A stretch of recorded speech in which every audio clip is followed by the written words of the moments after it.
দিনের বেলায় বামপন্থী আর রাতের বেলায় রামপন্থী। শান্তনুর কাছ থেকে স্টেজে বসে টাকা নেব। মমতা আমার নামে মিথ্যে কথা বললে ওনাকেও কোর্টে টেনে আনব। স্টেজ থেকেই পার্টি কর্মীদের নির্দেশ দিলেন ইন্ডিয়ান সেকুলার ফ্রন্টের একমাত্র বিধায়ক নওশাদ সিদ্দিকী।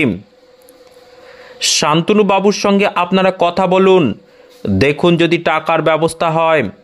যে টাকা নিতে পারবে 90 ভাগ তার, আর 10 ভাগ পার্টির খরচের জন্য নেব। অন ক্যামেরা বলছি। দিনের আলোয় মঞ্চে দাঁড়িয়ে টাকা নেওয়ার ঘোষণা দিলেন।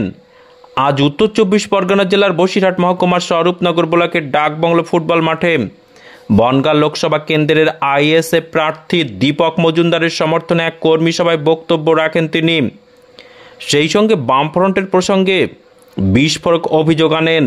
দিনের বেলায় বামপন্থী আর রাতের বেলায় রামপন্থী। কিছু বামফ্রন্টের নেতার জন্যই এই জোট হয়নি, না হলে খুব সহজেই শান্তনুকে হারানো যেত। জনগণের উদ্দেশ্যে তিনি বলেন, ভোট আসবে যাবে, তবে ভোট নিয়ে নিজেদের মধ্যে মারামারি করবেন না। এমএস নিউজ বাংলা চ্যানেলের পরবর্তী খবর সবার আগে পেতে ইউটিউবে চ্যানেলটি সাবস্ক্রাইব করুন, ফেসবুক পেজ ফলো করুন, ফলো বাটন ক্লিক করুন, সেই সঙ্গে খবরটি ফেসবুকে প্রচুর পরিমাণে শেয়ার করুন। কোর্টে গিয়ে জামিন নিয়েছি আমার নামে ভুল কথা বলার জন্য, বুঝতে পেরেছেন?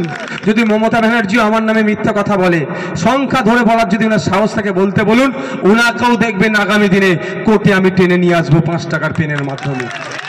আর একটা কথা, এখান থেকে তো সুকান কি বলে শান্তনু বাবুদের বাড়ি কাছে, যদি দেখেন না, যদি লাইন করতে পারেন টাকার, আমি অন ক্যামেরা বলছি, এত ক্যামেরা হচ্ছে, শান্তনু বাবুকে বলুন ভাইজান বলেছে একটু টাকা লাইন কিছু হবে, তবে প্রকাশ্য নেবো আমি, ওই গোপনে নেবো না, আমি ওই সন্ধ্যার পরে নেবো না, দিনের আলোতে টাকা নেবো আমি, এবং স্টেজে টাকা নেবো।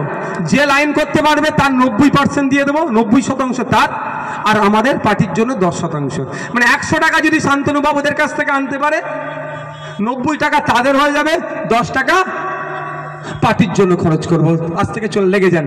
যেই তৃণমূলের বন্ধুরা বলবে, যেই সিপিএম এর বন্ধুরা বলবে, কংগ্রেসের বন্ধুরা বলবেন সবাই শান্তনু বাবুর কাছে যায়, ওরা দাদা ভাই, একটা বিদায়ী এমপি, একটা এমএলএ, ওদের সাথে ভালো হয়। বিজেপি লাইন থাকতে পারে, কেন্দ্রীয় মিনিস্টার ছিল, লাইন কর ভাই, তুইও পাবি আমিও পাবো, অর্থাৎ আমরা পাবো 10%, তোরা পাবি 90%।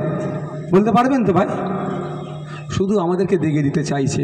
আমরা চেয়েছিলাম তো একসাথে লড়াই করব, এই শান্তনু বাবুকে সহজে এখানে পরাস্ত করব, কিন্তু দিনের বেলায় বামপন্থী আর সন্ধ্যার পর হয়ে গেলেই রামপন্থী আর চলবে না ভাই, বাংলার মানুষ ধরে নিয়েছে।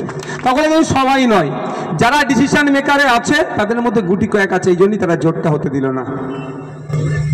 সুতরাং জোট হয়েছে কি হয়েছে দেখার দরকার না, আমায় কি আমার লড়াই লড়ে নিতে হবে। সকলে ভালো থাকবেন, সুস্থ থাকবেন। শেষ করার আগে আবারও বলছি, ভোট আসবে যাবে, এই ভোটের জন্য আপনারা নিজেদের মধ্যে মারামারি হানাহানিতে জড়িয়ে পড়বেন না। ক্ষতি হবে কার? আপনাদের। জেলে যাবে কে? আপনারা। মার খাবে কে? আপনারা। আর দিনের শেষে সুকান্ত বাবু, দিলীপ ঘোষ, কুণাল ঘোষ এক জায়গায় বসে কেক কাটছে। ক্ষতি হচ্ছে আপনার। সুজন চক্রবর্তী বামেদের নেতা, পার্থবাবু তৃণমূলের নেতা, দিলীপ ঘোষ বিজেপির নেতা এক জায়গায় বসে এসি রুমে বসে আছে, আর মার খাচ্ছে কারা? বুথের লোকেরা। এটা বন্ধ করতে হবে তো ভাই।